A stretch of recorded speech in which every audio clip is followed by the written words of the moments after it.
Aqui eu trouxe para vocês uma cartilhazinha que eu uso na oncopediatria, né? A mercaptopurina é um antineoplásico que a gente usa muito na oncopediatria. E aí, nessa ilustração do meio, eu coloquei para como a mãe dilui. Então, aí eu coloquei lá a fotinho do comprimidinho dentro da seringa, depois coloquei com água, expliquei para aspirar, descartar o volume. Aí embaixo eu coloco, tá vendo? A diluir tantos comprimidos em tantos ml de água destilada, ou água potável, tem uns que tá com água potável, e dar tantos ml. Aí tem sempre tem a cartilha, né, que o farmacêutico tem a parte que o farmacêutico vai lá na beira-leito orientar, mas a febre, né, febre acima de 37 graus, procurar emergência, então esse papel educativo é nosso. Comunicação com a equipe, nós não somos sozinhos, né, um depende do outro, a gente depende do médico, a enfermagem depende da gente, a gente depende da enfermagem. Então, com isso, a gente já entra no próximo tema aí da aula, que é os medicamentos perigosos, medicamentos em oncologia, medicamento de risco, né? E eu vou explicar um pouquinho, que eu vou explicar para vocês agora. São com drogas consideradas perigosas, por quê? Ela é usada, pensa comigo, é uma balança. O paciente usa 2 medicamentos naquela dose por um curto período de tempo, no tempo do protocolo, no tempo de que a toxicidade está boa. Nós, profissionais de saúde, estamos em contato com essas drogas durante toda a nossa vida laboral. Durante toda a nossa vida de trabalho, a gente vai ter que trabalhar com oncologia, vai ter contato com essas drogas. Drogas que em indivíduos saudáveis podem induzir a carcinogenicidade, que é indução de tumor, teratogenicidade, que é má formação dos fetos e, por exemplo, abortos, né? Toxicidade reprodutiva, alteração de fertilidade, dificuldade do homem, né, diminuição de espermatozoide, mulher, dificuldade para engravidar, né, toxicidade sobre órgãos e sistemas, que são aquelas doses baixinhas, que quando vem induz o câncer, né, a genotoxicidade, que é a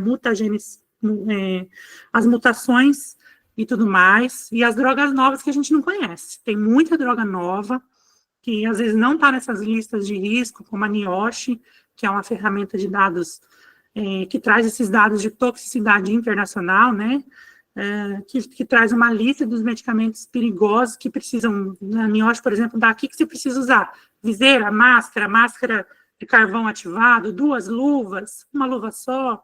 Então, a NIOSH nos alerta. E farmacêuticos onde estamos expostos.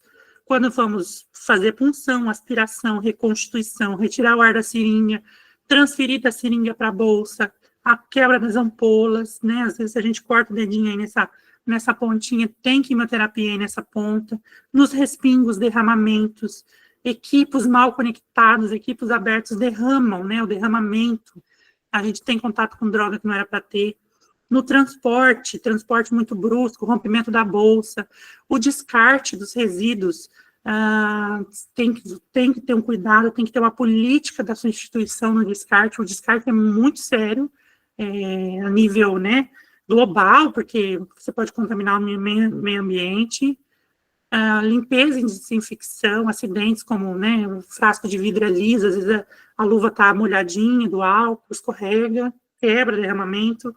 Manuseio dos medicamentos, pacientes em UTI que recebem, que a gente precisa diluir esses comprimidos de quimioterapia oral, eles são de risco também, né? Então, os cuidados, isso mais, derrubar, né, na pele, a contaminação tópica acontece.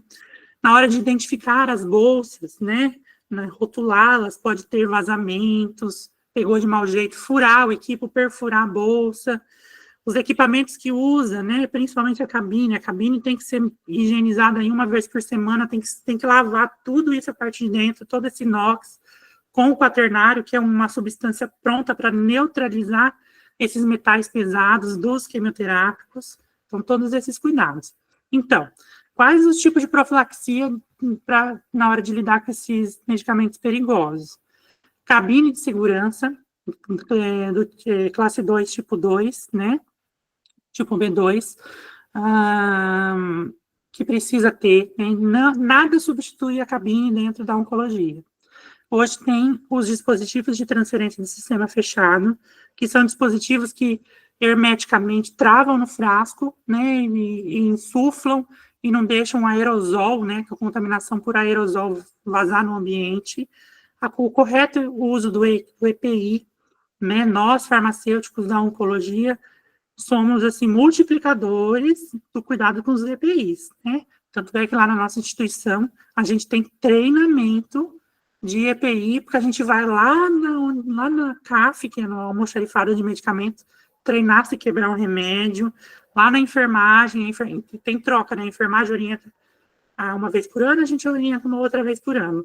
Então, a gente é multiplicador do uso do EPI, e não preciso dizer que o treinamento contínuo é indispensável. Pessoal, estou falando rápido, vocês podem me barrar se tiver alguma pergunta. Pode, vocês me avisam aí.